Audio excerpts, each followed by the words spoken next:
The views are absolutely sensational. £5 parking for the day at Moel Famau, and the sun's come out, but the wind's picked up as well. But we're going to have an absolute spectacular day here. I can see it. I can just see by the landscape. It's just incredible. It's busy though. We got here pretty early from Manchester, and we took over an hour to get here.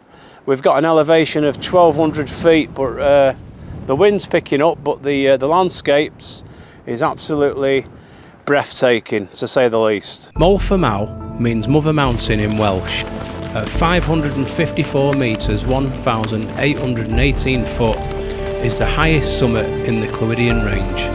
Jubilee Tower is located at the summit of Moel Famau. It's the highest point in the Clwydian Range and at the centre of an area of outstanding natural beauty.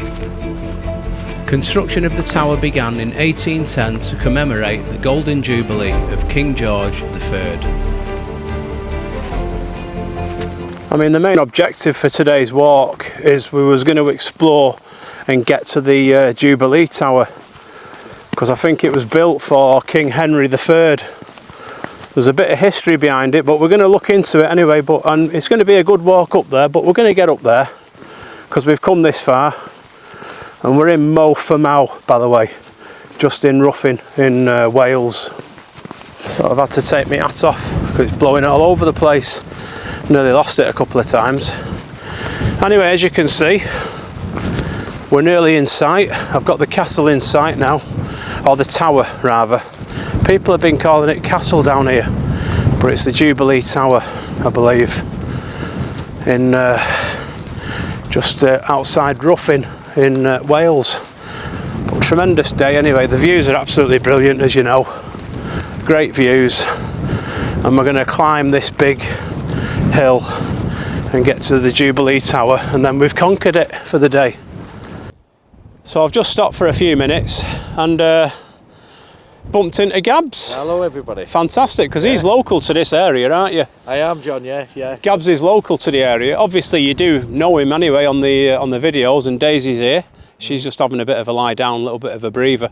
We've had to come off track because of the people, as you can see in the background. So if we just shoot over a little bit, and hopefully it will be able to pick all the track up and the people that are going up to the actual summit of Jubilee Tower. That's where we are, isn't it? Yeah. Just outside Ruffin. Is it Ruffin, the area? Yeah, Gabs? It's Llandoran Range, and it's basically just outside Ruffin in Derbyshire. Ruffin in Wales. The Clwydian Range. I don't really know it so well. It's Denbighshire, John. Yeah. So Denby or Denbighshire. Is it Denbighshire? This is all Denbighshire. Denbighshire, and the views is absolutely spectacular. So this is the highest point in the Llandoran Range, which is on Jubilee Tower. Yeah, I was looking at a little bit of the history with it. Hopefully the camera's picking us up, or the microphone with the wind. It was built and designed for King Henry III, is that right? That's correct. And what was really interesting about it is that basically what you're looking at is the base, but originally there was a needle on it. That needle was inspired by the Egyptian, I forgot there's a word for it, but the Egyptian needle anyway. Yeah, what happened was it fell at the turn of the century, and I believe you could hear it as far as Denby. The landscapes is just incredible as well. I mean, looking at all the heather, the different colours. I love all the changeable colours. When you look at it, when you look at the grounding, with all the trees and the way they're located, you'd think someone had been up there with a lawnmower. I know. It looks that nice and very neat and tidy and beautiful, and it's all colour coordinated. I think a bit further on, this will become white heather. But speaking to actually one of the rangers, I was just having a little bit of a chat, Gabs, before I bumped into you going up, and she tells me there's 100,000 visitors now here every month. It's just a little bit behind Snowdonia, right? And that's getting busy. Well, that's busy. This is the thing now. This is what people. This is the new. Instead of going abroad, trend, exactly. So, Instagram, Facebook, and to get a video for TikTok.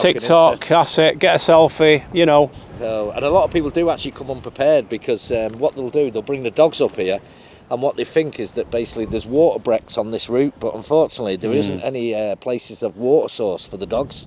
So it's worth, if you do bring your dog in a place like this, Of course. is to make sure that you do carry sufficient water. Bring some fluid for yourself as well. For yourself as well, because I've carried a fair bit of weight up here today. I didn't realise actually how much of an incline, because we've got an elevation. I noticed on my my Garmin E-Trek Summit, we had an elevation of just under 1,200 feet, would you believe, up here? 1,200. That's a climb. I think it's 1,000 for a mountain, isn't it, John? That's a climb, and that's the lower tier as well that we tackled. Right. So, you know, you've got to be good, and you've got to be pretty fit. You've got to be pretty fit. It's a 1 in 4 climb. It's a 1 in 3, 1 in 4. Some areas do pan out a little bit. You've got to be pretty fit. You're basically leaning into the mountain at a 30-degree angle, so be prepared for the calves. Definitely, but hope you're enjoying it anyway. And if you're new to the channel as well, welcome along. If it's your first time here, hope you're enjoying it. And most of all, hit us up in the comments and leave us a comment, and you can subscribe to us as well and hit that little bell, and you'll be notified when we upload more videos. Happy days, yeah, definitely. And come and see all these wonderful places that John actually points out. And then obviously what was also mentioning to John as well is from Mount Fareham, you can actually go over the top of that, and then you can hit Mount Offa, and then all the way to the television aerial, the big one. So yeah, keep on watching. So it's worth a watch.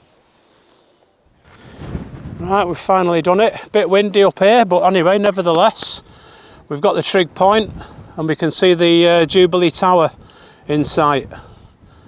Finally done it anyway, we've reached the top. It was a fair incline. There was 2 tiers. There was a lower tier and an upper tier. It was a fair incline, all right, but we've done it. So it's definitely worth coming over, but I would say probably come early and come in the week. Don't come at weekend, it's not advisable. I was talking to one of the rangers, and she was saying it was 100,000 visitors less than Snowdonia last month. So if that gives you an inclination on how busy it is here at weekend, it's probably a bit of a nightmare, to be honest with you. But it's definitely worth the trip up here. So if you're coming up, check it out, but come in the week.